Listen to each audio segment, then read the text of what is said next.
Aujourd'hui, comme on l'a dit, comme je l'ai dit précédemment, nous sommes à notre 6e jour. Il y a prise et tout à Jéricho. Amen. Amen. Na mbele ya yote kwanza, mbele tuanze programme, minapenda, je veux sensibiliser quelqu'un. Je veux dire à quelqu'un que aujourd'hui, kama ulikuwa depuis tulianza programme, kama ulikuwa ukingali un peu, haukuwa vraiment déterminé. J'aimerais qu'aujourd'hui, vous saisir chance ya leo na maximiser kabisa maombi. Amen. Et comme on est là debout, j'aimerais nous demander de nous lever pour ceux qui sont assis. Nous allons commencer d'abord par réaliser la bonté de Dieu cet après-midi. J'aimerais que tu réalises la bonté de Dieu dans ta vie. Réalise combien l'Éternel a été bon pour toi. Réalise la grâce que le Seigneur t'offre ce matin, cet après-midi. Neema yenye Mungu anakupatia magharibi ya leo ukuwe tena mu presence yake. Et ndabasi tena ndatusishi bote tupate kusahau kwanza matrakaseri yetu yote, masusi yetu yote, toutes nos pensées, vyote vyenye vinatuvuruga mafikiri, vyenye vinatusumbua mafikiri, qu'on place toute notre concentration sai mbele za Mungu. Que nous puissions donner au Seigneur toute la concentration que nous avons cet après-midi. Nous allons remercier l'Éternel pour la grâce qu'il nous fait ce matin. Cet après-midi, nous allons lui remercier et dire merci Seigneur parce que vous lui permettre de jour ya leo ya vendredi, avant-dernier jour. Utashukuru Mungu kwa sababu kuna wengi peut-être balisikia ils ont entendu parler de ce programme lakini hawakupata ile neema ya kukua hapa.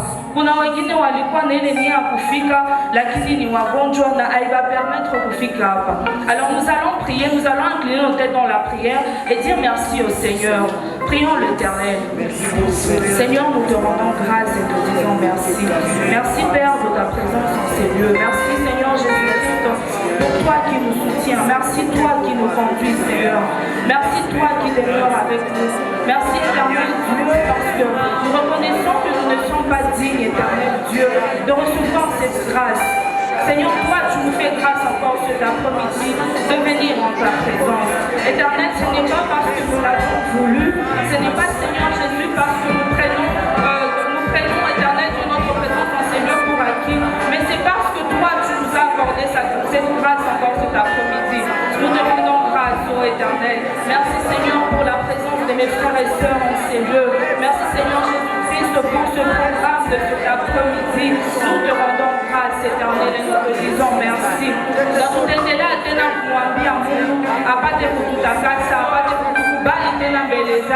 Parce que nous devons aussi nous préparer spirituellement pour recevoir ce que le Seigneur a prévu pour nous cet après-midi. Nous allons arranger avec le Seigneur. Nous allons demander au Seigneur de nous agréer en sa présence cet après-midi. Nous allons demander à Dieu, à tout pouvoir l'éternel. Seigneur, nous te prions de nous accorder. Et pour continuer, je vais appeler un couple très merveilleux. Yaba tumishi ya Bwana batasongea pambele na biko na neno kidogo yenye bataweza kubazungumzia hii magharibi ya leo. Karibu papa.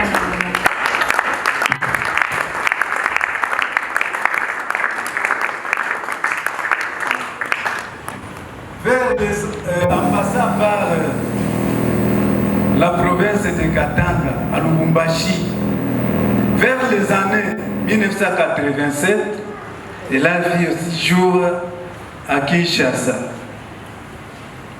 À la fin des années 1990, ikakuja huku kwetu kwa njia pale Bukavu kisha Goma. Qu'est-ce qu'elle n'est pas? Une communauté full gospel, Businessmen Fellowship International, communauté internationale des hommes d'affaires du plein évangile. Qu'est-ce qu'elle n'est pas? Haiko nini? Elle n'est pas une église. Pourquoi? Dieu nini haiko kanisa? depuis 1952 n'existait mpaka leo, ilikuwaka siyazaliwa. Jua nini haiko kanisa? Parce que haikuwaki napana sakramenta mbalimbali. Sasa gisi ubatizo, komunyo, uzabitisho, ndoa na zinginezo, si kama vile mamambo ya hii komunote tuliwezaka kubatiziwa mkanisa yetu ya Katoliki, tukakomunika, tukazabitishwa na tukafanya pia ndoa ndani ya ile eglise yetu. Raison pour laquelle hii communauté haiko kanisa. Kama unataka batiziwa après avoir été gagné au Seigneur, inafaa unaenda mkanisa yako bana kubatiza, na kama utafanyaka mariage unaifanyizia kule ba membre ya hii communauté, tunakusindikiza. Elle n'est pas une secte. Une secte. Secte nile na kwa kinafanya maaktivite zake busiku ubie banajificha ficha. Hii communauté inafanyaka maaktivite yake yote wazi mbele ya watu yote, hakuna siri. Sasa jinsi munaona, elle n'est pas une mutualité quelconque. Sasa kizi tunasema mutualité ya ressortissant ya kutokea Petit Nord, Grand Kasai, je ne sais où. Hapana. Pourquoi? Parce que ndani ya hii communauté muko une diversité de tribus.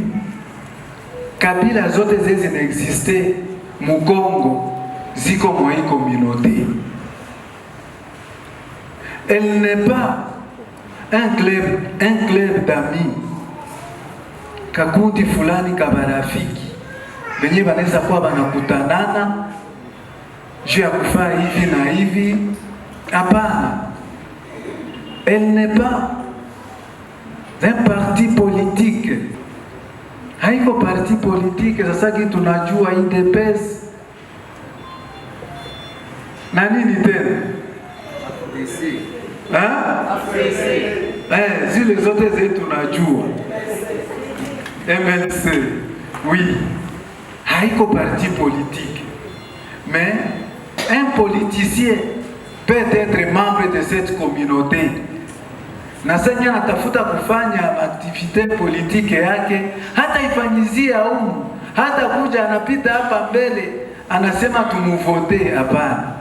Anaifanyizia kule nje kwenye parti politique yake, inakuwaka kupermanence yao. Maintenant, si cette communauté n'est pas tout ce que nous venons d'énumérer ici, qu'est-ce qu'elle est? Qu'est-ce qu'elle est? Iconini. C'est un rassemblement international de chrétiens laïcs venant de différentes églises chrétiennes ayant en commun Jésus-Christ comme leur Seigneur et Sauveur. Ni kundi ya wale watu ambao wanatoka makanisa mbalimbali za Kikristo na wanakuwa na kazi yao fulani fulani, banakusanyika pamoja na wandugu ambao wanakusanyika pamoja wakiwa kama vile na denominateur commun Yesu Kristo kama Bwana na Mwokozi wao. Donc we Katolike unajikuta uko pembeni ya ndugu protestant, dada protestant, unajikuta uko waleze, uko bien. Haleluya. Wakati yenye tunaokoka, en particulier mie sikukuwa najua kama mineza kuprie na mwingine mwenye haiko Katoliki, mwenye apige alama msalaba hapana.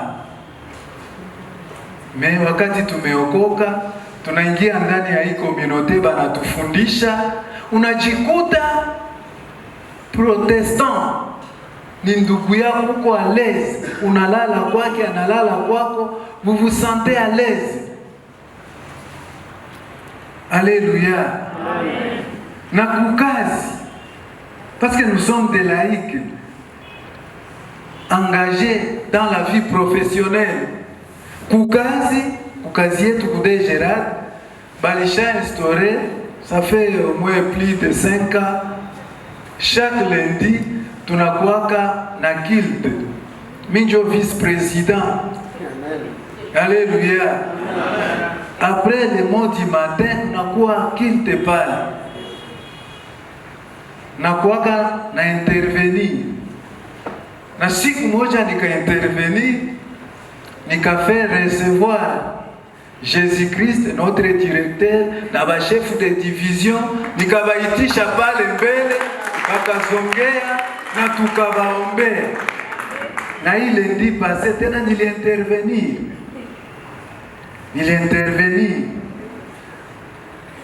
Haiko tu limoya. Tunakuwa tunafanya programu. Na sasa tunafanya ile programu, banaweza ita Frère Trésor kuya ombea parole. Tunaombea kitu yenye tungefanyaka mbele. Parce que mbele avant tuokoke ndani ya hii communauté en 1995 ndio niweza kupokea Jésus Christ comme mon Seigneur et Sauveur ndani ya hii communauté kupitia convention. Et en 1996 jusqu'à ce jour niko membre wa hii communauté, si arudiaka nyuma. Parce qu'avant tuokoke, moi j'ai fait karatéka. Karatéka hapana wa Chine. Un véritable karatéka ceinture noire. Donc, singewezaka kusimama mbele ya watu tuseme juu ya neno la Mungu hapana. Na nilikuwa responsable wa akolite ku paroisse Saint-Esprit. Et là-bas, siku niliservire misa ya magharibi mi peke, nilikuwa nabeba de grosse coupure ya franga ya ofranga. Inaenda, mina sasa itanisaidia kukunya chai après entraînement. Mais à travers cette communauté, tuliweza kubadilika. Ile mkono mrefu Jésus-Christ alishaikata. Na kisi nous sommes dans le ministère des couples. Ile ingine nye inabakia, mina mwachia nisaidie kwa. Amen. Amen. Et comme il vient de le dire, c'est ça la vision du full gospel. Et la transformation des hommes par la puissance du Saint-Esprit. Les gens qui étaient liés, les gens qui étaient des vauriens, les gens qui étaient du monde des ténèbres parviennent à être transformés par le Saint-Esprit et devenir utiles pour l'œuvre du Seigneur. Wakati unakuta mwenye alikuwa anaiba ofrande, anazisaidia na chomona za kabambi, leo hii anakuwa mtumishi mkubwa wa Mungu na kujua kitu kia watu ni kia watu, kia Mungu ni kia Mungu, usiguse kia kiko kiako, ni Roho Mtakatifu tu anaweza fanya ile. Hii kikundi ina ukomo wake. Cette communauté a des objectifs. Le premier objectif, c'est de témoigner de la présence et de la puissance de Jésus-Christ partout dans le monde. Tunapasha shuhudia uwepo na ukubwa wa Mungu ulimwenguni kote. Deuxième objectif, c'est témoigner une vie nouvelle qu'on trouve en Jésus-Christ par la grâce du Saint-Esprit. Ukisha kutanana na Yesu Kristo, anabadilisha maisha yako na wewe ushuhudie ile maisha mapya ambayo unapata ndani ya Yesu Kristo kupitia nguvu ya Roho Mtakatifu. Et le troisième objectif, c'est de développer l'harmonie. L'harmonie entre les chrétiens du monde entier. Kama vile amesema alikuwa anawaza kikuwa Katolike tu ndio kwa Mkristo. Muporona atasema Katolike ni mpagani hajue omba. Wa Eglise de Réveil na anasema wasepake hawajue omba. Mais au full gospel inatupatia ile kukaza ile umoja na undugu kati ya makanisa yote. Et le full gospel a comme mode d'évangélisation qui est très particulière contrairement aux autres églises et aux autres communautés. Son mode d'évangélisation c'est le témoignage. Tunakuwa tunapatisha shetani haya tukitia mambo yake yote nje na kuonesha ukubwa wa Mungu kwenye Mungu alitutosha na kwenye Mungu anatufikisha. Il n'est pas difficile d'adhérer à cette communauté, mes chers amis. C'est une communauté des hommes d'affaires, les gens les plus heureux sur terre. Les plus heureux pourquoi? Parce que même si tu étais méprisé par tout le monde dans ta famille, même si tu étais méprisé par le monde, mais quand Jésus-Christ entre dans ta vie, et que le Saint-Esprit te transforme, tu deviens utile devant tout le monde. Hakuna shurti mingi kwa kusema uingie humu. Inyeke un seul point. Tu dois ouvrir ton cœur. Ouvrir ton cœur et recevoir personnellement Jésus-Christ comme Seigneur et Sauveur dans ta vie. Ukifanya tu ile kitu unafungua kinywa chako na kumpokea Yesu kwa Bwana na Mwokozi wa maisha yako, mlango uko wazi kwako. Na kunakuwa ingine kunakuwa shurti ingine moja ya pili. Tu dois souscrire à un engagement qui a 3 volets. Il y a le plan spirituel, uishi maisha ya utakaso, maisha ya sala na kukubali maandiko yote ya Biblia tangu mwanzo hadi Ufunuo. Tu dois donner au Seigneur ton temps, l'engagement temporaire. Moja ya 10 ya wakati yako uitolee pia Mungu. Na njoo vile tuko hapa Shibote, tunakusanyika hapa, tunaacha vingine vyote kwa kumpatia Mungu 1/10 ya wakati wetu kwa sababu Mungu anahitaji. Uokoke na mali yako yote. Kama vile Yoshua walisema, mimi na ndani ya kitabu walisema, mimi na nyumba yangu tamtumikia Bwana. Wewe na nyumba yako na mali yako. Communauté haina vingine vya kutumikisha isipokuwa makuta kutoka ndani ya mifuko yetu. Uizike kukontribue kwa kazi ya Mungu, kusudi Mungu akubariki zaidi. Na mimi na mume wangu na jamaa langu, nous contribuons à l'œuvre du Seigneur selon notre avoir. Tunasaidia kwa kazi ya Mungu kulingana na pato tunakuwa nayo. Et nous devons remplir notre engagement en contribuant en payant notre cotisation annuelle. Et nous sommes en ordre avec mon mari avec notre cotisation annuelle, même si notre carte n'est pas encore là.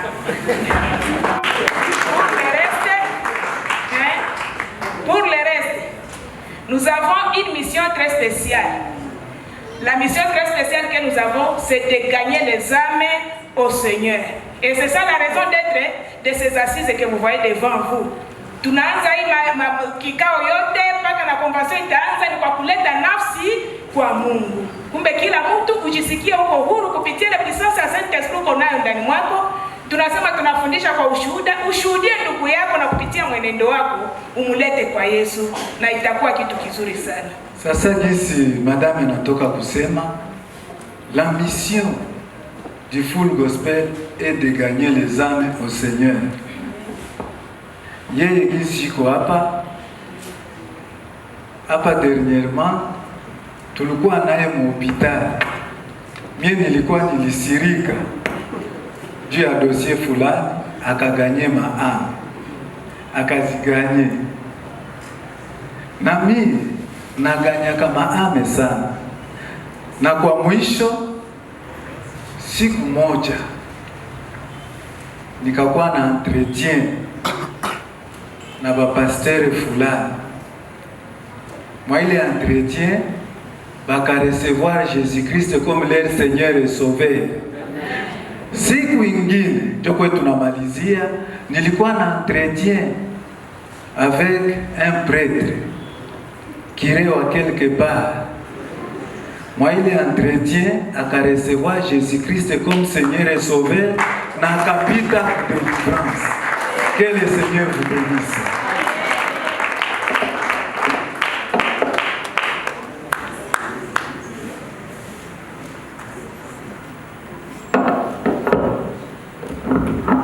Amen.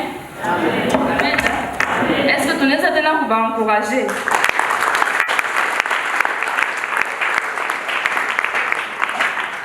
Haleluya. Mimi vyenye balisema yenye mimi nilifurahia sana ni kusema façon yenye ba Kristo yote ya kila madini tunajiretrouver hapa, iko kusema tuko badini moya, kuko ba protestant, kuko ba catholique, kuko ba église de réveil et consorts. Alors nous sommes tous rassemblés ici kwa jina la Yesu Kristo. C'est Jésus-Christ qui nous rassemble ici en tant que frères et sœurs. Amen. Amen.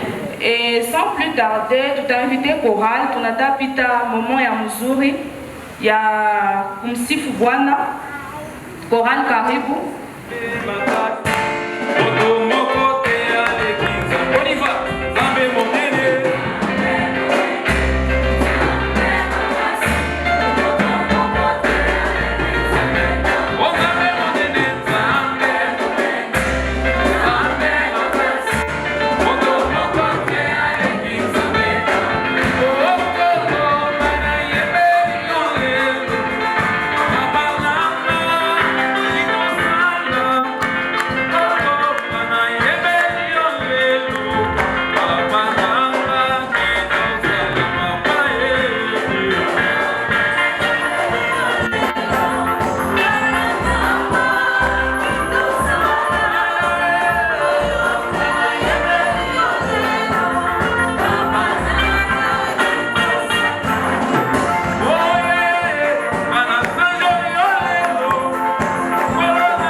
Merci beaucoup, soyez bénis.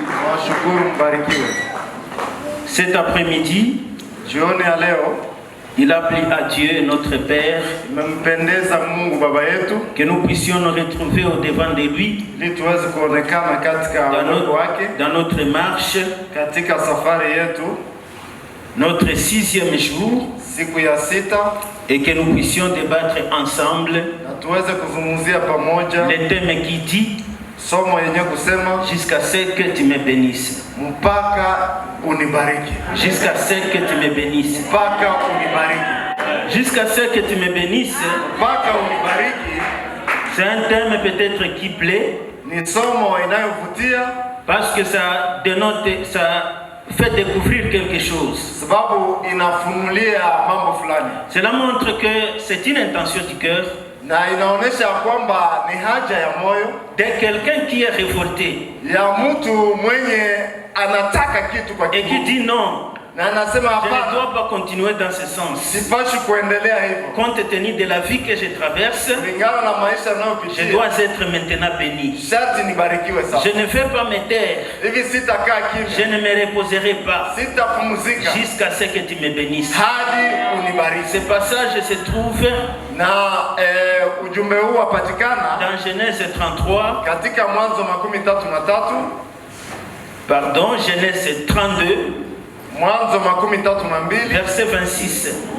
verse ya 26. Il est dit, laisse-moi aller, car l'aurore s'élève. Kwa kuwa Et asubuhi inafika. Jacob répondit, je ne te laisserai point que tu ne m'aies béni. Amen. Amen. Nous allons lire un autre passage. Tutasoma kitabu kingine, Nous allons lire dans Actes des Apôtres, tutasoma katika Matendo ya Mitume chapitre 9, sura 9 troisième verset jusqu'à 6. tangu 3 hadi 6, Et nous allons sauter. na tutaruka pia, Nous allons lire le 15e verset tutasoma pia verse ya et le 15 16e verset. na ya 16. Nous lisons Actes des Apôtres 9, Tunasoma Matendo ya Mitume 9 3 à 6. La Bible nous dit ceci. 3 hadi 6, Biblia husema hivi: Comme il était en chemin qu'il approchait de Damas, tout à coup une lumière venait du ciel et resplendit autour de lui. Il tomba par terre et il entendit une voix qui lui disait, Saoul, Saoul, pourquoi me persécutes-tu? Il y répondit, qu'es-tu Seigneur? Qui es-tu Seigneur? Et le Seigneur dit, je suis Jésus que tu persécutes. Il te serait dur de regamber contre les aiguillons. Nous sommes à 15, 16. mstari wa 15. Mais le Seigneur lui dit, va, car cet homme est un instrument que j'ai choisi pour porter mon nom devant les nations, devant les rois et devant les fils d'Israël. Et je lui montrerai tout ce qu'il doit souffrir pour mon nom. Amen. Amen. Nous lisons aussi dans Romains 8, Tunasoma pia katika Warumi 8, Romains chapitre 8, Warumi 8 à partir du 35e verset tangu 33 jusqu'à 38e verset. hadi 38. La Bible nous dit ceci. Na Biblia husema hivi: Qui nous séparera de l'amour de Dieu? nani atatutenga na upendo wa Mungu? Sera-ce la tribulation, Je, ou l'angoisse, ou la persécution, ou la faim, ou la nudité, ou les périls, ou l'épée, selon qu'il est écrit, c'est à cause de toi que nous met à mort tous les jours, qu'on nous regarde comme des brebis destinées à la boucherie. Mais dans toutes ces choses, nous sommes plus que vainqueurs par celui qui nous a aimés. Car j'ai l'assurance que ni la mort, ni la vie, ni les anges, ni les dominations, ni les choses présentes, ni les choses à venir, ni les puissances, ni la hauteur, ni la profondeur, ni aucune autre créature ne pourra nous séparer de l'amour de Dieu manifesté en Jésus-Christ. Amen. Amen. Mesdames, mesdemoiselles et messieurs, wamama wa baba, frères et sœurs bien-aimés de Jésus-Christ, wapendwa wote wa Yesu je Kristo, vous annonce qu'il n'y a pas de coup d'état au ciel. na watangazia kwamba hakuna Jésus-Christ reste sur son trône. Yesu Kristo anabaki kwa kiti Il chake continue à siéger. na anabaki Il akitawala, signe les ordonnances anaendelea et kupiga déclare masahihi de nouvelles choses na anatangaza dans mambo les vies mapya des hommes. katika maisha ya watu. Aujourd'hui encore, Na leo il tena est prêt pour signer yu tayari des tena ordonnances à kusahihi ta faveur et t'amener maintenant ili akubebe sasa la réponse à tes requêtes. jibu kwa maswali yako, Si tu es d'accord, tu vas te mettre debout na kama et tu vas acclamer très fort pour l'éternel notre Dieu. Gloire à Dieu. utukufu kwa Mungu, Gloire à Dieu. utukufu kwa Mungu Jusqu'à ce que tu me bénisses. hadi unibariki. C'est là le terme que nous développons. Na hiyo ndio somo tunaenda Mon kuzungumzia. frère, ma soeur, Ndugu dada, 6 P de la destinée. C'est le seul point que nous allons débattre comme sous-point. na mipangilio yako ndio ile tutaweza kuzungumzia kama vile kiini cha jina. Les 6 P de la destinée. Sita ya mpangilio yako. Pourquoi je dis 6 P de la destinée? Sita ya mipangilio yako. Parce qu'il y a P comme paternité. Sababu kuna P kama vile baba. P comme promesse. Kuna P kama vile ahadi.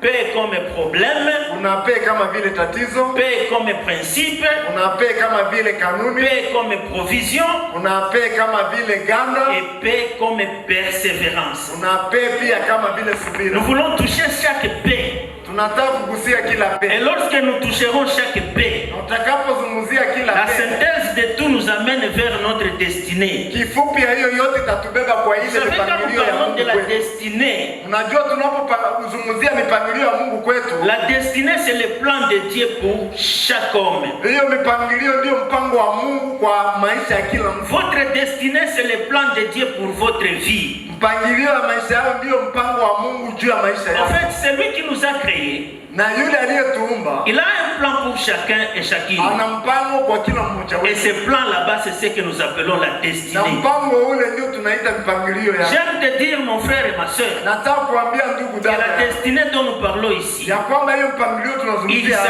s'agit de la vie céleste. inahusu maisha ya mbinguni. Dieu nous créant, Mungu il akatuumba veut que nous tous nous arrivions au ciel. na anatamani sote Et tufike voilà huko. notre destinée. Na hiyo ndio mpangilio Mais wa Mungu pour kwetu. y arriver, Lakini ili il faut tuifikie passer par ces 6 P. sharti upitie hizo P sita. Retenons, mon frère et ma soeur, Uweze kushika vizuri ndugu yangu dada yangu qu'avant la paternité, ya kwamba kabla ufikie hiyo P baba il y a un vide.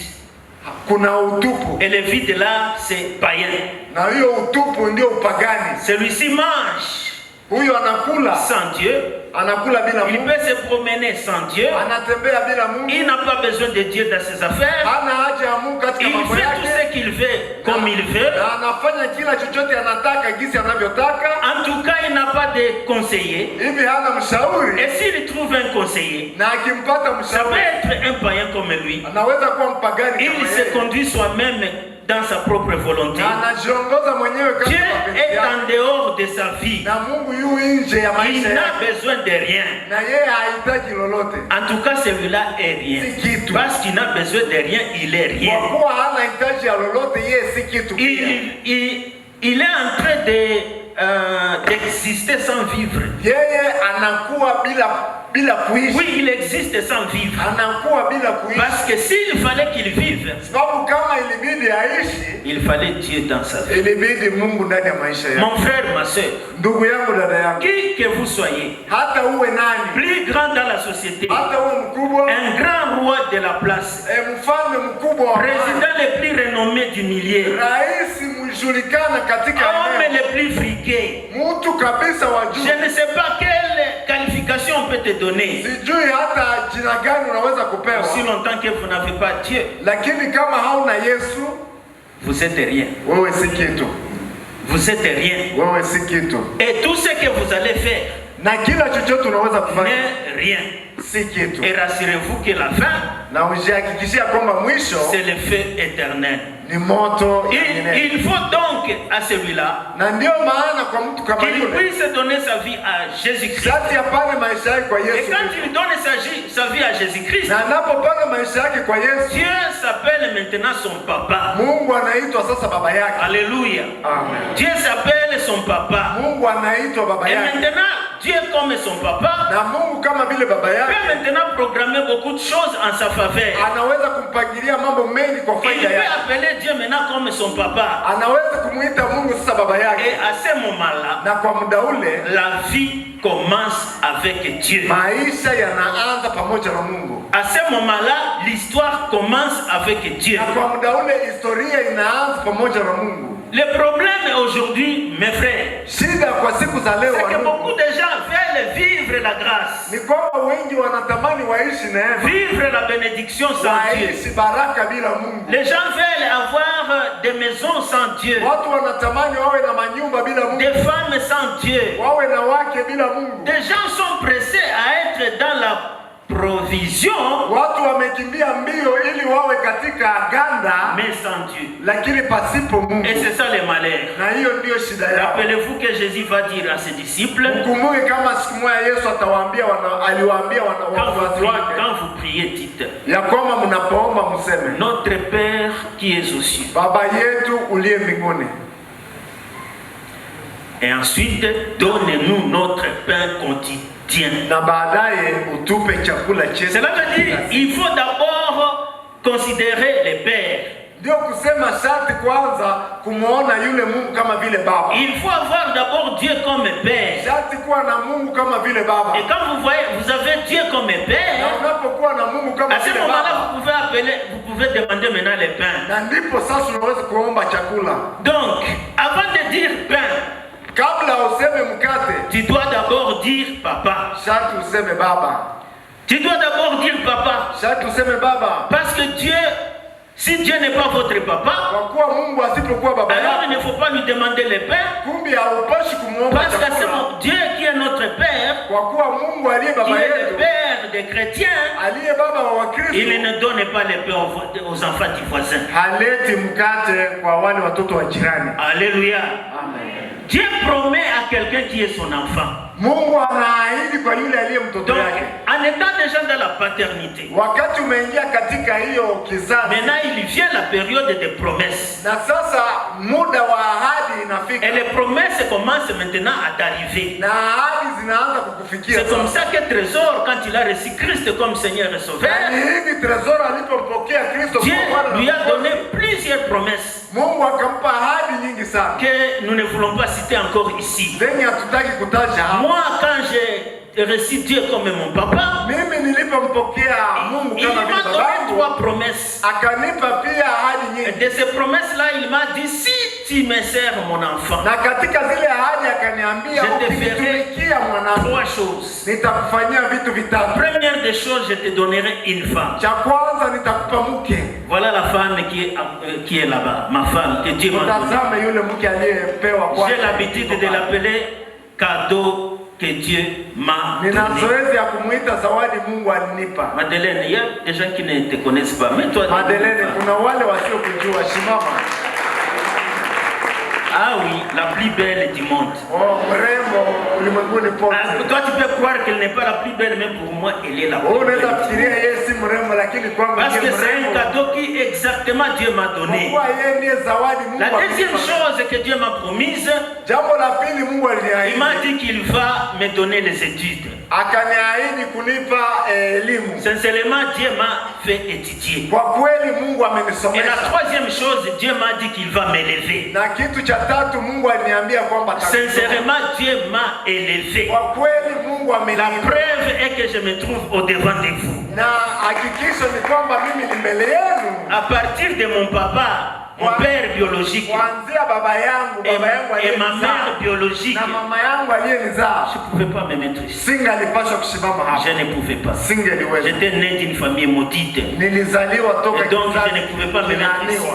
Hivi singalipaswa kusimama hapa. Mon frère, ma soeur, Ndugu yangu, dada Dieu yangu, donne des promesses. Mungu Et analeta il les na- donne de plusieurs façons. na anazileta kwa Il aina les mingi. donne de plusieurs manières. Anazitoa kwa hali mbalimbali. À certains, il donne la parole directe. Kwa wamoja anatoa neno, À d'autres, il donne des visions. kwa wengine anatoa maono, À d'autres, il donne des songes. na kwa wengine anatoa ndoto, À d'autres, des paroles prophétiques. na kwa wengine anatoa maneno ya À kinabii, d'autres, c'est les rêmes.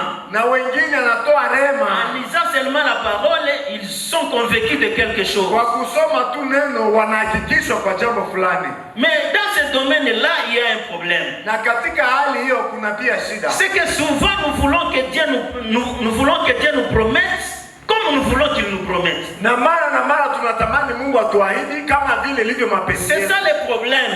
Na hiyo Et ndio pourtant shida. ça, ce n'est pas le problème de Dieu. Na mbona hiyo hiyo ndio sio shida. Quand Dieu donne des promesses, Mungu anapotoa ahadi, il les donne selon sa volonté anatoa ahadi hizo et kulingana selon na ce qu'il veut faire de na toi, kulingana na kile analenga juu yako, jusqu'à ce que tu me bénisses. mpaka unibariki, Jusqu'à ce que tu me bénisses. mpaka Mais unibariki. Dieu veut te bénir avec quoi? Lakini Mungu atakubariki Parce na que nini? peut-être ce qu'il va te donner, tu vas le refuser. Pengine kile atakupa utakikataa. Alléluia. Alléluia. Amen. Certains parmi nous auront des songes. Wamoja kati yetu watapata ndoto, Oui, ils ont déjà eu des songes. ama wamesha kupewa D'autres ndoto, vont avoir des visitations. wengine watatembelewa, Les autres vont avoir des voix visibles. wengine watasikia Audibles. sauti zenye kusikika Oui, par Dieu. kwa Mungu, Comme Paul l'a entendu. kama vile Paulo Parce que Dieu alivyosikia. va rencontrer Paul en cours de Kwa route. C'est kuwa ça le Mungu message que nous anakutana na avons. Paulo Et njiani, là, Paul va dire, na hapo Paulo qu'est-ce que akasema, tu veux que je fasse, Seigneur? unataka nifanye nini Bwana? Alléluia.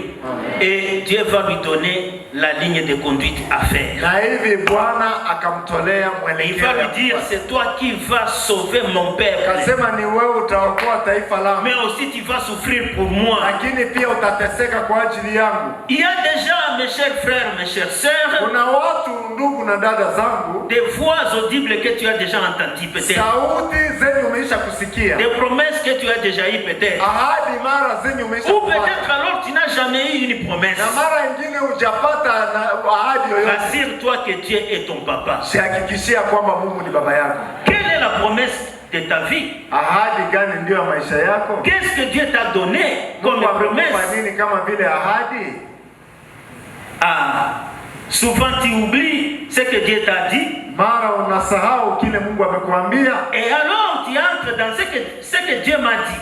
na kwa hiyo unaingizana katika yale mie Mungu ameniambia. Ainsi, en entrant dans ce que Dieu m'a dit, Na unapojiingiza katika yale tu Mungu entres ameniambia, dans mon couloir, unaingia katika njia yangu, alors tu seras récompensé. Tu crois que tu seras récompensé en fonction de ma vie. na unaanza kufikiria kama utapewa tuzo kulingana na maisha yangu. Non, c'est ça, c'est le problème. Hapana, hiyo ni shida. Ce que Dieu m'a dit, Kile Mungu ce n'est ameniambia pas ce que Dieu t'a dit. sio ile Mungu Et amekuambia. à un moment donné, nous commençons à jalouser. Na mara nyingine tunaanza kuingia katika fitina, wivu. Comment ce sont les autres qui témoignent toujours? Kwa nini tu ni wale wengine ndio wanashuhudia mara na Moi, mara? quand est-ce que je pourrais aussi témoigner? Na mimi siku gani ndaanza kushuhudia sasa? Voilà, vous entrez directement dans les couloirs des autres. Unaingizana katika njia za wengine Au lieu de chercher ce que Dieu t'a dit kuliko kutafuta kile Mungu et de te amekuambia, borner à ce que Dieu t'a dit, na ufatani na kile tu Mungu cherches la amekuambia. bénédiction dans les couloirs des autres. Tunaanza kutafuta baraka katika njia za wengine. Bien aimé, les footballeurs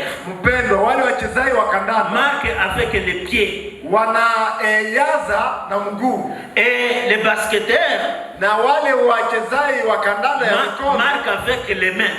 wanayaza na mikono yao, Mais tous marquent des buts. lakini wote wanayaza. Le footballeur qui a marqué avec les pieds, Yule mcheza kandanda ya mguu aliweza kuyaza na mguu, il a marqué.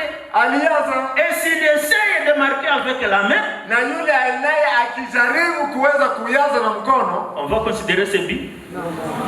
watahesabu hiyo gola. C'est la même chose pour les basketteurs. Na ni vivyo hivyo pia kwa wacheza kandanda na mkono. Je voudrais donc te dire, Nataka kuambia il se peut que toi tu sois footballeur. nawezekana wewe pia uwe mcheza Alors kandanda marque avec les pieds. hivi, yaza na mguu wako, Et moi, laisse-moi basketteur, na uniachie je vais mimi marquer avec les mains. mcheza kandanda niweze wa mkono niweze kuyaza na mkono. Alléluia. Ndio kusema usijiingize katika Reste eneo dans ton yako. domaine, Baki katika eneo ya kwako, car ta coupe ne dépend pas de ce que j'ai fait, kwa kuwa kikombe chako hakilingani, hakifatani na ile mais ninayoifanya, ta coupe dépendra de ce que toi tu fais, lakini kikombe chako kitalingana na kile et unachofanya ça va wewe, aussi dépendre de ta destinée. na kitafatana pia na mipangilio ya Reste dans ton couloir, baki ndani ya njia yako, aime tes promesses, furahia ahadi zako. travaille dur pour tes promesses, Tumikia sana hiyo ahadi cherche zako. à accomplir ce que Dieu t'a dit, Timiza ile yote Mungu amekuambia. vise à ce que Dieu t'a dit puisse s'accomplir. Fuatilia ile yote Mungu Mungu alikuahidi itimilike. Alléluia. Amen. Mais retenons mes bien-aimés, Lakini tushike wapendwa, qu'avant d'arriver à ce que Dieu t'a dit, kabla ufikie ile Mungu amekuambia, il arrive des problèmes. magumu yanaweza kufika. Ah oui, plusieurs personnes croient que Watu wengi wanafikiri après avoir reçu Jésus-Christ baada ya kumpokea Yesu Kristo et que Dieu donne des promesses, na Mungu anapana que ahadi, c'est du tic au tac, wanafikiri ni tiko taki, que ça va venir la bénédiction. ndipo baraka zitakuja. Non, après les promesses, il y a des problèmes. Baada ya ahadi kuna pia magumu. Entre parenthèses, Nafungua mikato, tous les biens que nous recevons, yale mema tunayopokea après avoir reçu Christ comme notre Seigneur, baada ya kumpokea Yesu Kristo kuwa Bwana Mwokozi c'est maishani, quelque chose que Dieu nous donne seulement pour nous attirer. ni ile kitu Mungu anatupa kwa Pour kutuvutia, nous attirer. kwa kutuvutia. Mais ce qui va arriver après, Lakini kile kitatupata baadaye, il faut que Dieu puisse amener des problèmes dans nos vies. sharti Mungu aruhusu pia Et que nous magumu. les voulions ou que nous ne les voulions pas, Tupende tusipopenda, les problèmes arriveront toujours. magumu yatatupata Et ils arrivent malheureusement. na yanafika, Parce que nous ne voulons pas de problèmes, sababu hatutaki mais magumu, les problèmes arrivent. lakini magumu yanafika. Après la promesse vient les problèmes. Baada ya ahadi magumu yanafika. Tu jeûnes, Unafunga, tu pries, unaomba, tu entres en retraite. unaingia Mais katika quand tu retraite, sors de cette lakini retraite-là, unapotoa katika c'est yale maintenant que les problèmes se multiplient. na ndipo sasa magumu yanazidi. Tu fais ce qu'il faut faire. Unafanya kile Tu unaweza, viens toujours à l'église. unatumika kanisani, Tu participes à l'adoration avec tout le monde. unashiriki kwa maabudu na watu wote, Mais chaque fois que tu es beaucoup attaché à Dieu, lakini mara unapoambatana zaidi na c'est Mungu, à ce moment-là que les problèmes se multiplient. na sasa magumu yanazidi. Mais pourquoi c'est là? Kwa nini haya Et à un yote? moment donné, on se demande, Dieu, c'est quoi? Na kwa muda fulani mtu anaanza kujulia sifa Mungu. Mais quand Haya on nini? écoute les autres commencer à témoigner. Na mara nyingine unaanza kusikia wengine wanaanza Moi, c'était kushuhudia. comme ça. Mimi ilikuwa hivi. Voilà ce que Dieu a fait pour moi. Tazama yale Mungu Moi, c'était amefanya. comme ça. Mimi ilikuwa hivi. Voilà ce que Dieu a fait pour moi. Tazama yale Mungu Et amefanya. toi, tu commences à te mirer par rapport aux autres Na là. unaanza kujitazama ndani ya kioo kujilinganisha na wale Et puis wengine. tu dis, alors moi, Dieu, Na c'est unaanza quoi? kusema sana mimi Mungu. Moi, ni c'est nini? toujours les problèmes, les problèmes, les Mimi ni problèmes. shida tu. J'ai gêné comme celui-là, mais ça ne Nilikufa va kama pas. yule lakini yeye J'ai déjà fait comme lui, mais ça ne va nilisha pas. kufanya kama yeye Pourquoi lakini les yeye- problèmes? Pourquoi Kwa des nini problèmes? mashida? Kwa nini matatizo? Alléluia. Tu n'auras pas à reproduire Hautaweza kufanya ce que tu as vu une fois. ile ulioona ni moja Si tu. Dieu ne te fait pas passer dans des problèmes, Mungu asipokukupitisha katika mapito, tu n'auras pas à être testé. hautaweza kuchunguzwa Comment tu vas gérer tes biens dans l'avenir? namna gani utaweza kutumia vizuri Comment mambo tu yako vas kwa- gérer tes bénédictions namna gani utatumia baraka zako si tu n'es pas passé dans les problèmes? kama au kupitia matatizo. Autrement dit, Dieu te fait passer dans des problèmes Kwa masema mengine, Mungu anakupitisha katika magumu pour te tester. ili aweze akakuchunguza, Est-ce qu'à travers ces problèmes, ili kupitia mashida yale, il sera capable de témoigner de ma vie, je de, ataweza sa, kushuhudia de moi uwepo dans sa wako vie? katika maisha yake, Est-ce qu'à travers ces problèmes, katika yale magumu yake, dès que je vais le bénir, il sera capable de gérer fidèlement les bénédictions que je lui ai données? utakapombariki, je ataweza kuchunga na Autrement dit, les problèmes, ce sont des tests pour nous. na kumbi yale magumu tunayoyapata ni vichunguzo kwetu. Dieu nous taille à travers des problèmes. Mungu anatuchonga na kututengeneza kupitia magumu, Et c'est ça ce qui est arrivé à Jacob. na ni yale yalimpata Yakobo. Jusqu'à ce qu'il est arrivé à dire, je ne te laisserai pas jusqu'à ce que tu me bénisses. Mpaka unibariki. Et il y a des gens qui ont cette intention aujourd'hui ici. Na kuna wale wanaombi Je hili ne ndani mwao, te laisserai pas jusqu'à ce que tu me nasema bénisses. sitakuacha kabla haujanibariki. Quand nous parlons des problèmes, bien-aimés, Unapozungumzia magumu, ce ne wapendwa, sont pas des problèmes causés par Satan. sio yale magumu yanayosababishwa na shetani, Ce ne sont pas des problèmes causés par les sorciers. sio yale magumu yanayosababishwa na walosi, Non, parce qu'il y a effectivement des problèmes causés par Satan sababu kuna yale magumu yanayosababishwa na shetani et ses acolytes. na malaika Il y a wake. de ces problèmes-là. Kuna pia magumu kama yale, C'est des genres de ces problèmes. aina kama ile ya Quand magumu. tu pries, unapoomba, le Seigneur les chasse. na Bwana Et ces anayakimbia, problèmes se terminent. na yale magumu Mais des yanafika mwisho. problèmes qui demeurent, Lakini yale magumu yanayodumu ce sont de ces problèmes-là dont nous parlons. ni yale magumu tu tunazungumzia, Des problèmes amenés par Dieu lui-même. yale magumu yanayoruhusiwa na Mungu yeye Des mwenyewe, problèmes dans lesquels tu chasses Satan.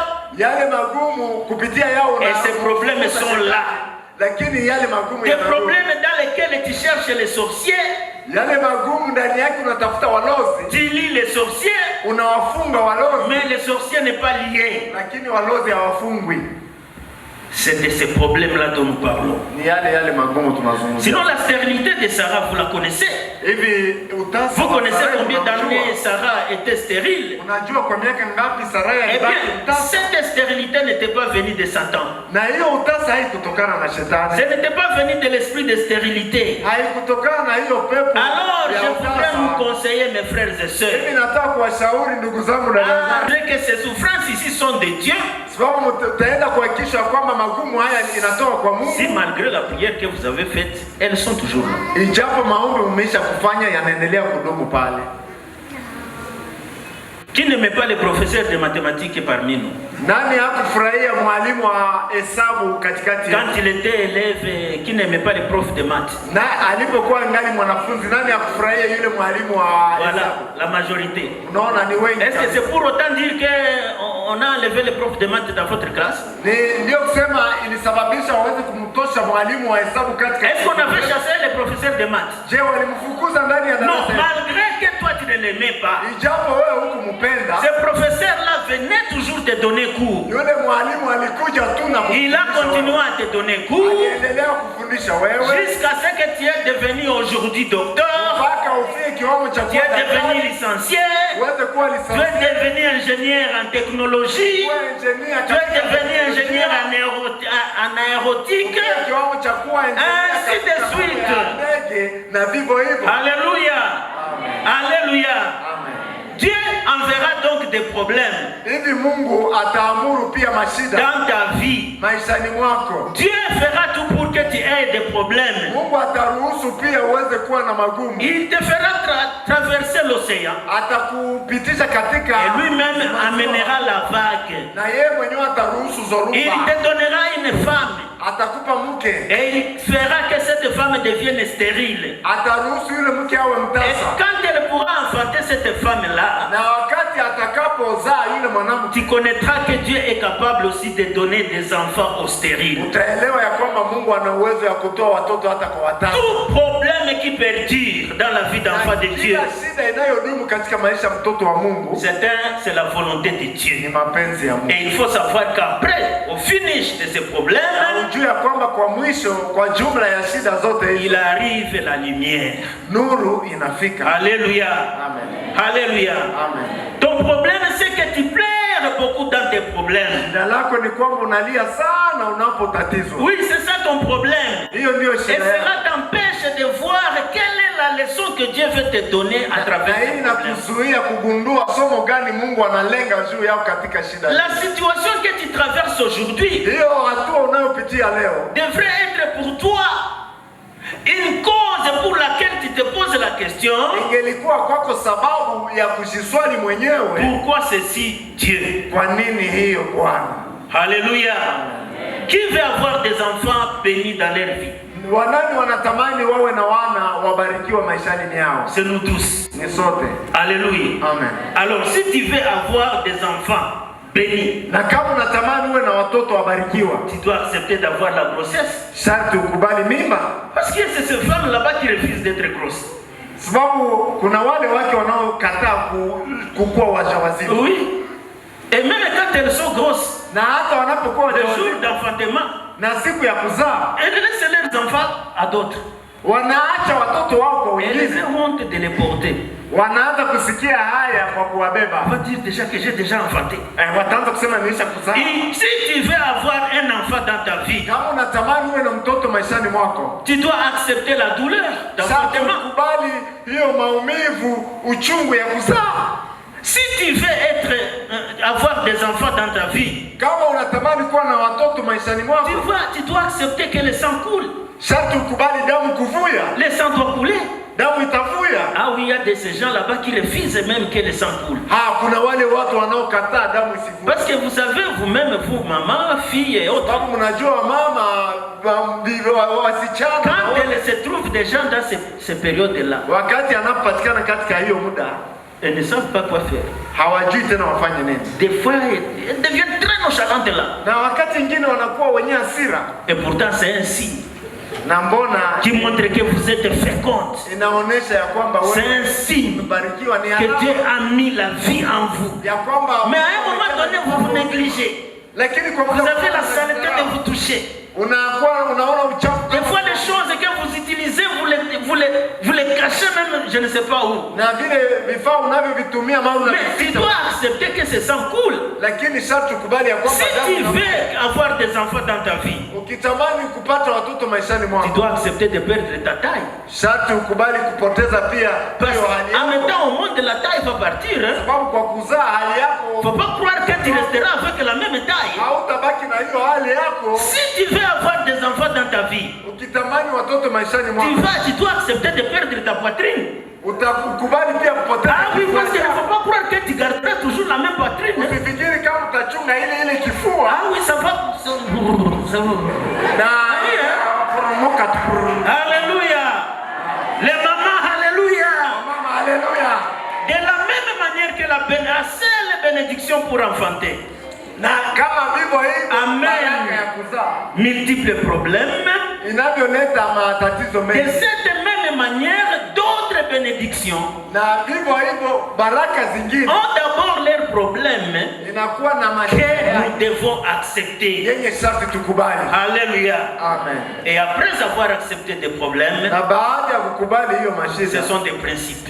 hiyo ndio kanuni sasa. Ah oui, réellement Dieu donne des principes avant les problèmes. Kwa kweli Mungu analeta kanuni kabla magumu yafike. Oui, parce que Dieu crée d'abord la solution avant que les problèmes n'arrivent. Kwa kuwa Mungu analeta suluhisho kabla shida ifike. Cela veut dire que si Dieu connaît que tu vas avoir un problème, Sababu Mungu akijua kwamba utapatwa na shida, lui il disponibilise d'avance une solution yeye analeta suluhisho mbele à travers laquelle tu vas passer kupitia ile utapitia pour quitter dans ces ili problèmes. uweze ukaokolewa toka shida Au hiyo. fait, Dieu savait qu'il y aura la fin. Mungu alijua kwamba njaa itakuwa, Il a commencé par créer les jardins. akaanza kujenga kwanza Edeni, Il a créé les fruits. akajenga akaumba Il matunda, a créé les poissons. akaumba samaki Et ainsi de suite. na vivyo hivyo. Dieu savait qu'il y aura la soif. Mungu alijua kwamba kutawa Il a njaa, créé l'eau. akaumba maji Même chose.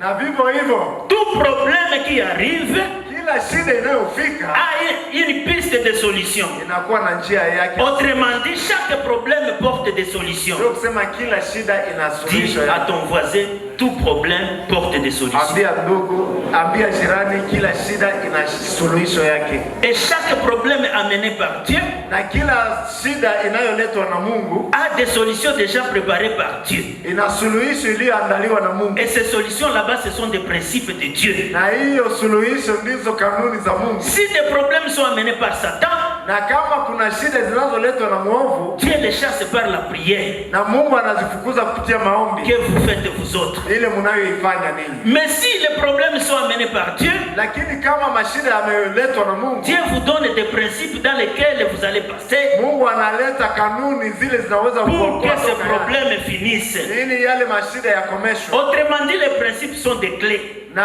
kanuni hizo ndizo funguo pour ouvrir des portes kwa kuweza kufungua milango, de vos grâces, milango ya neema des zetu, portes de vos bénédictions, milango ya baraka des zetu, portes de votre victoire. milango ya ushindi wenu. Alléluia. Amen. Chers amis dans le Seigneur, Wapendwa katika Bwana, ne pense pas qu'il existe. Dieu donne seulement une clé. Non. msifikiri kwamba Mungu anatoa funguo moja tu. Ou ne Hapana. pense pas que Dieu donne seulement un seul principe. Non. Ili Mungu anatoa kanuni moja tu, hapana. Dieu donne un trousseau de clés. Mungu anatoa funguo nyingi sana. Dis à ton voisin, trousseau de clés. Que Dieu n'a pas seulement une clé passe-partout, Ndio kusema Mungu hana tu funguo moja mais tu il kuweza a kufungua plusieurs mahali popote. clés. Lakini ana Et funguo nyingi. à chaque clé correspond sa porte. Na kila funguo ina mlango wake. Oh là là, je ne sais pas si je me fais comprendre. Sijui niko najielewesha. Malheureusement dans ta vie, toi tu crois que tout problème doit être résolu de la même manière. Nafikiri kama kila shida itapata suluhisho kwa njia moja. Comme tu as prié un jour, Kama vile ulivyoomba siku moja, et Dieu t'a répondu après jeûne de 3 jours, na Mungu alikujibia baada ya mafungo ya siku 3. tu penses que tout problème gêne de 3 jours. Tout problème gêne de 3 jours. Kila shida ni Tout problème mafungo na gêne de maombi 3 ya siku jours. 3. Non, ce n'est pas ça. Hapana, sio hivyo. Peut-être tu as prié un jour le sang de Jésus. Na mara nyingine uliomba siku moja damu ya Yesu. Et tu vois que à ce moment-là, Dieu a répondu. Na uliona kwa muda ule Mungu alijibu. Et à chaque instant, tout problème, sang de Jésus. Na sababu ya Donc il faut résoudre tous les problèmes par le sang de Jésus. Ce n'est pas ça. Sio hivyo. Bien-aimé dans le Seigneur, Pendwa katika Bwana. Dieu donne plusieurs clés. Mungu anatoa funguo nyingi sana. Alors pour chaque problème, Na kwa kila shida il y a aussi chaque solution. kuna suluhisho yake. Peut-être pour certains problèmes, Dieu te demandera de louer. Na pengine kwa shida fulani Mungu Peut-être pour les autres, Dieu te demandera de donner les offrandes.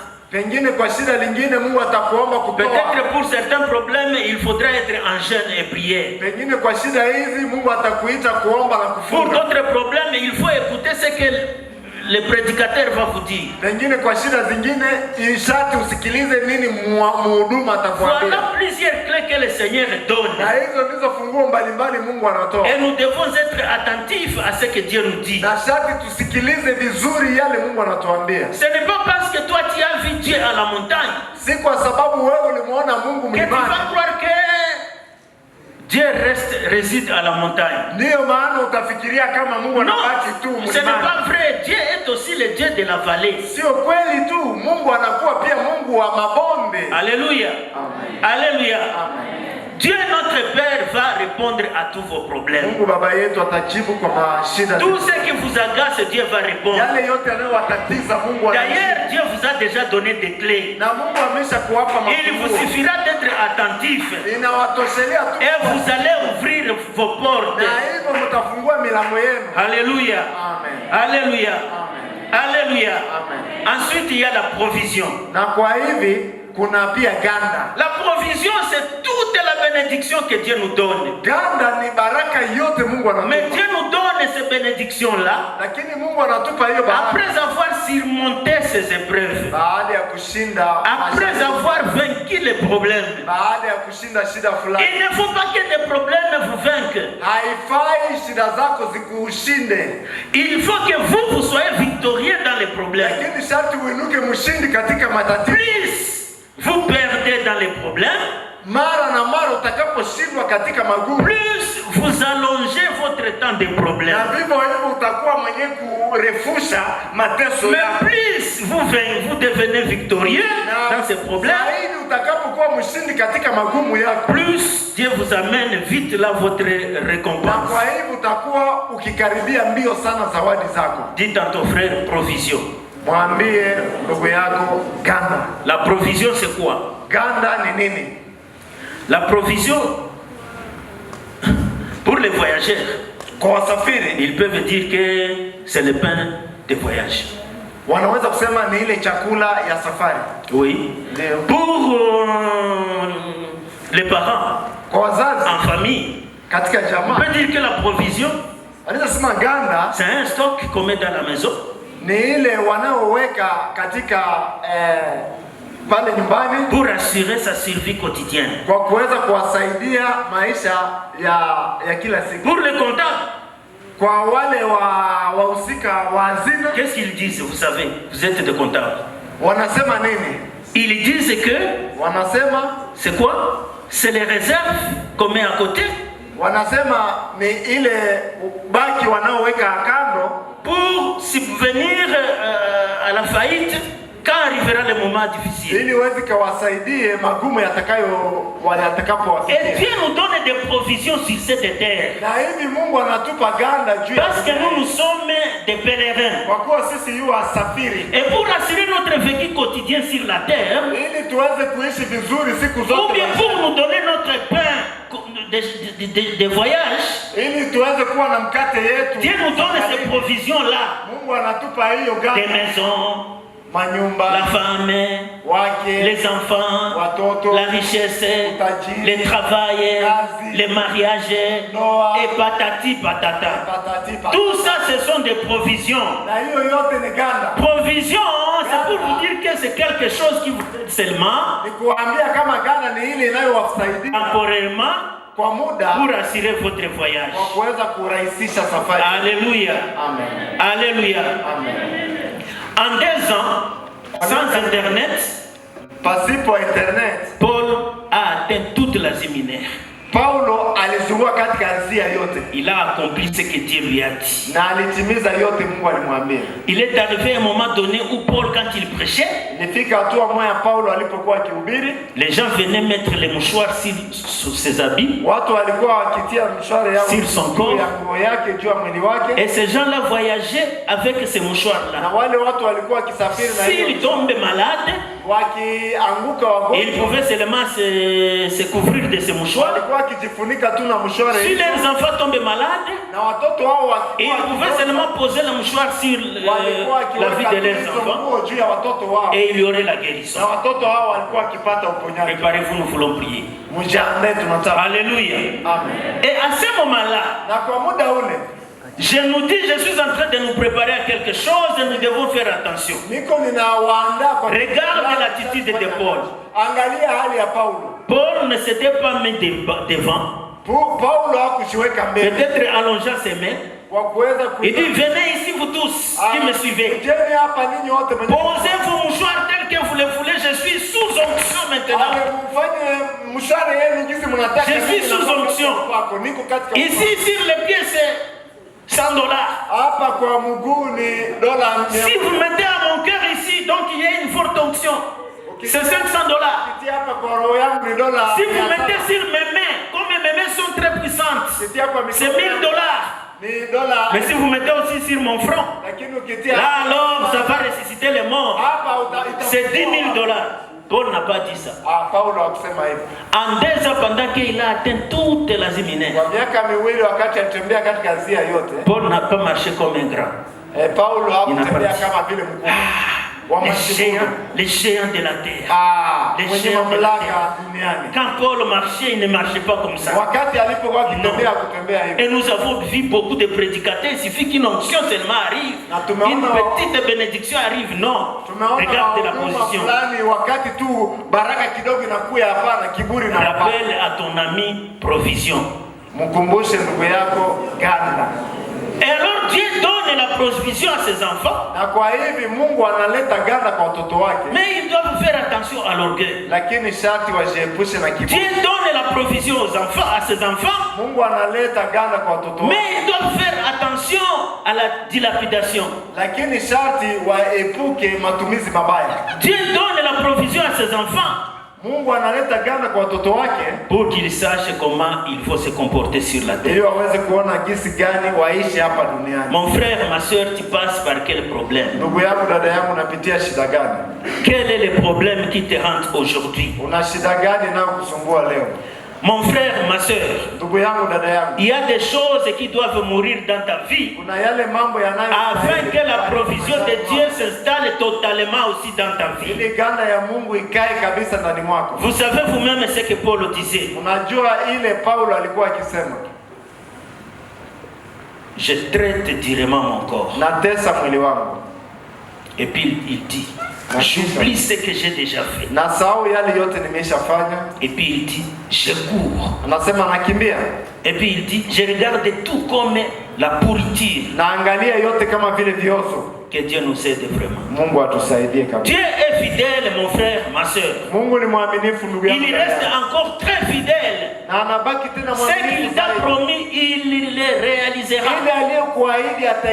Il va le réaliser sans tarder. Oui, j'aimerais dire à quelqu'un ici qui pense que Dieu l'a oublié.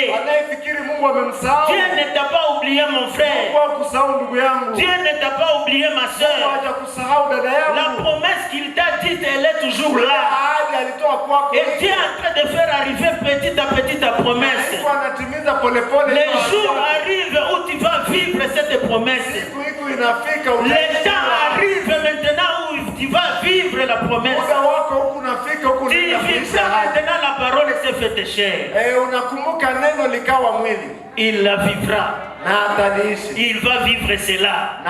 Ce que tu as entendu, tu le verras. Ce que tu as vu, tu as entendu par la prophétie, tu vas le vivre. Ce que tu as vu en songe, tu vas le vivre. Ce que tu as été annoncé par des pasteurs, tu vas le vivre. Ce que tu as lu dans la parole de Dieu et qui t'a donné la conviction, tu vas le vivre. Ce que Dieu t'a donné quand tu étais en sommeil, en songe, tu vas le vivre. Haukuchanganyikiwa bana, c'est Dieu qui t'a dit. Tu vas le vivre. Dieu n'est pas un homme pour mentir, ni un fils de l'homme pour se repentir. Il a la capacité de réaliser ce qu'il t'a promis. Il a la puissance, permettez-moi de dire la puissance de réaliser ce qu'il a dit dans ta vie. Et il va le faire tout de suite, sans aller très loin. Si ta promesse tarde, attends-la. Elle s'accomplira certainement. Tout ce que Dieu vous a dit, vous allez le vivre et live. Alléluia. Alléluia. Un jour, mon frère, un jour, ma sœur, et je le dis bien, je le confesse, au nom de Jésus-Christ qui règne sur son trône, ce n'est plus très en retard, ça arrive. Tu vas vivre la Bible dans ta main. Quand tu vas voir ces promesses se réaliser, tu vas dire, la Bible. La Bible. La Bible. La Bible. Mon frère, Dieu ne peut pas donner ce message pour rien. Ainsi donc j'annonce la vitesse de l'accomplissement des promesses de Dieu dans ta vie. Au nom de Jésus-Christ de Nazareth. Je le dis bien pour la deuxième fois. J'annonce la vitesse de l'accomplissement des promesses de Dieu dans ta vie. Au nom de Jésus-Christ. Je le répète pour la troisième fois. Dans la sainteté de Dieu. Parce que Dieu est saint. J'annonce que le ciel l'écoute. Que le ciel l'écoute. Que le ciel l'entende. J'annonce la vitesse de l'accomplissement des promesses de Dieu dans ta vie au nom de Jésus-Christ de Nazareth. Si cette promesse était prévue pour 10 ans, que ça devienne pour un an. Si cette promesse était prévue pour un an, que ça devienne maintenant pour un mois. Si cette promesse était prévue pour un mois, que ça devienne maintenant pour 3 jours. Ainsi donc, commencez à compter à partir de ce maintenant. Comptez 3 jours. 1, 2, 3. À partir de ce maintenant, les grâces et les promesses de Dieu commencent à se réaliser. Au nom de Jésus. Au nom de Jésus. Au nom de Jésus. Mais le 6e et le dernier P, c'est la persévérance. La persévérance marque la vie d'un enfant de Dieu. Un enfant de Dieu doit savoir persévérer et marcher droit avec Dieu. Qu'est-ce que Dieu fait de nous dans cette persévérance? Il fait que nous soyons capables de dire comme Paul. Oui, je regarde ce qui est déjà passé comme une poursuite. Et je cours. Je cours. Dieu cherche des gens qui disent après bénédiction, après avoir vu de leurs yeux la main de Dieu, les gens qui disent Seigneur, j'ai soif de toi. Seigneur, je voudrais te voir. Seigneur, je veux te voir. Voilà les gens que Dieu cherche. Et dans la persévérance, nous devons être capables de finir par là. C'est pourquoi Paul disait, qui me séparera de l'amour de Dieu? C'est la tribulation, l'angoisse, les poids, tout ça, la profondeur, la hauteur, ni les anges, ni les archanges, ni la mort, ni les tribulations, ni quoi, ni la richesse, ni l'abondance. Rien ne me séparera de l'amour de Dieu. Alléluia. C'est pourquoi, frère, persévère. Dieu veut que tu tiennes bon. Tenez bon. Jusqu'à ce que Dieu te bénisse. Tenez bon. Jusqu'à ce que Dieu te bénisse. Tenez bon. Jusqu'à ce que tu vives tes promesses. Mais quand ces promesses vont t'arriver, ne crois pas que tout est accompli. Tout va s'accomplir quand tu seras au ciel. Jouis de tes bénédictions, mais en connaissant que je pars au ciel. Je devais Dieu. Alléluia. Ainsi donc, lorsque tu verras que tu n'as plus du courage pour les affaires de Dieu, fais attention, mon frère. Quand tu verras que tu n'as plus le soif de travailler pour Dieu, fais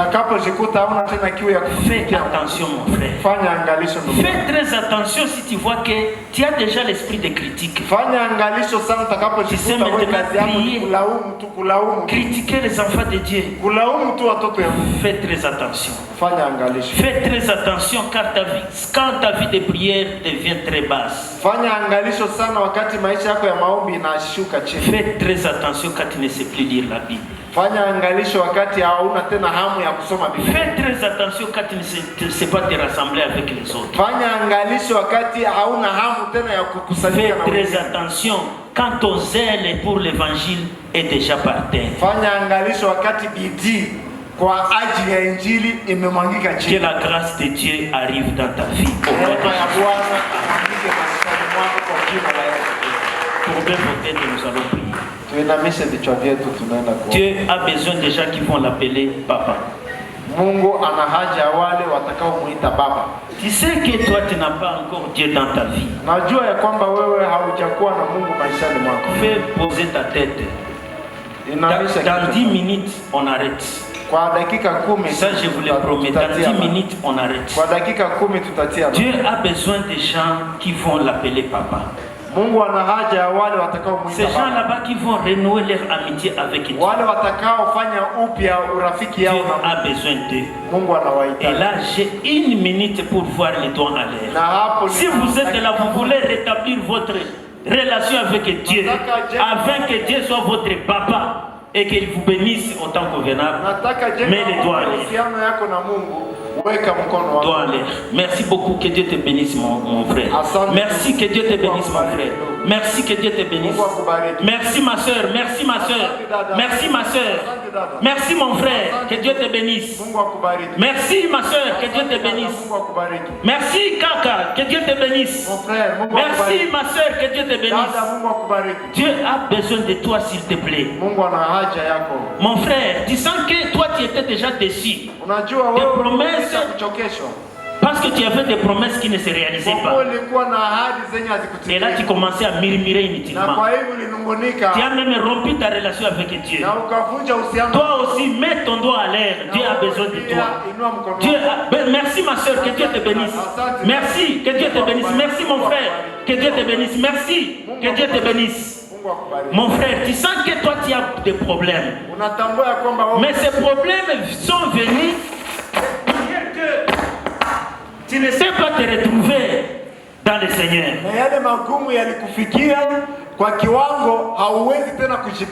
Et pour résoudre ces problèmes,